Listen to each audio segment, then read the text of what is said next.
This is a quick review of the Soluzamp. I don't know, but these are illuminated light switches. It's a single pole, which essentially means you'll want to make sure you put this on a single switch, not a three-way switch where maybe you have one at one side of the hallway and another one at the other end of the hallway. That would be a three-way switch. This will not work, but essentially what it has are little LED lights, and it does have a light sensor here. So when the lights are on, the LED will turn off. However, when the lights are dark, this will light up so you can see it.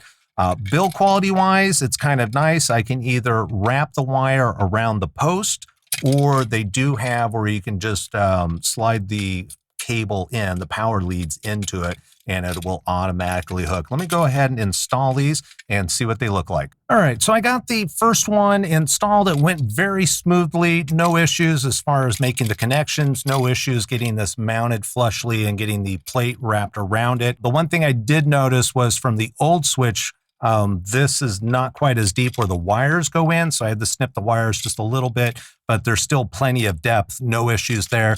And then the other thing I noticed in the pictures, it shows the switch as this because the lights are on the bottom, so you get the idea that the lights are going to shine down. However, the switch is in the on position. So unlike the way they advertise it, which I think is a little sneaky, you're going to want to mount this up. That way it is in the off position. The light will pop up, and then you can go ahead and turn it off. When it is on, the light sensor did work, and it does turn this light off. Overall, very impressed. Just installed it just a couple of minutes ago, and it works. Long term, we'll see what happens.